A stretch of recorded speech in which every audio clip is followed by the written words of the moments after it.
முழுமையடையாத பாமக இது கூட்டணி வலுவா இருக்கு பாக்குறீங்க. அதாவது கூட்டணி அமைஞ்சிருச்சேன்னு சொல்றவங்க தான் யதார்த்தமாக அதிகாரப்பூர்வமாக இயங்கிக் கொண்டிருக்கின்ற கட்சிகள் என்று நாங்க கூட்டணி வைத்திருக்கிறோம்.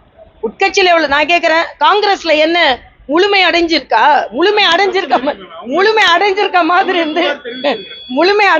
மாதிரி இருந்து மாணிக் தாக்கூர் எங்க இருக்கிறாரு, சகோதரி ஜோதிமணி எங்க இருக்கிறாங்க, செல்வ பெருந்தகை எங்க இருக்கிறாரு?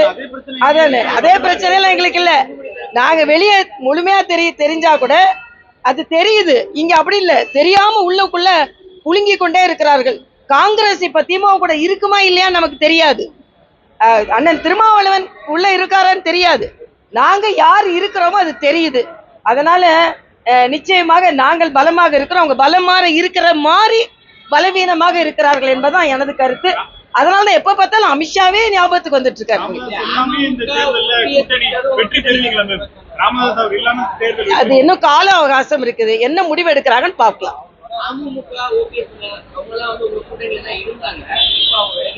அதாவது இப்போ ஒன்றொன்றா அது எல்லாத்துக்கும் மரியாதைக்குரிய அமித்ஷா அவர்களும் அண்ணன் எடப்பாடி பழனிசாமி அவர்களும் சேர்ந்து முடிவு செய்வார்கள்.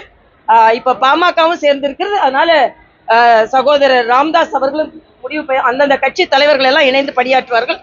நாங்கள் தொண்டர்கள் அவர்கள் என்ன சொல்வார்களோ அதை நாங்கள் முன்னெடுத்து செய்வோம். எடப்பாடி அவர்கள் டெல்லி போறாரு, அமித்ஷா என்ன மாதிரியான விஷயங்கள் பேச இல்ல, என்ன அடிக்கடி போவாங்க, அடிக்கடி சந்திப்புகள் இருக்கும். இதுல என்ன விசேஷம்? அதனால நிச்சயமா அடிக்கடி டெல்லிக்கு போவார்கள். டெல்லி தலைவர்கள் தமிழகத்திற்கு வருவார்கள். திராவிட முன்னேற்ற கழகம் இந்திய கூட்டணி வெள்ளவெளுத்து போவார்கள். அதான் வருங்கால திட்டமா இருக்கு. அப்படி ஒரு செய்தி வந்திருக்கு, அதிகாரப்பூர்வ செய்தி வந்தோன்னு சொல்றேன்.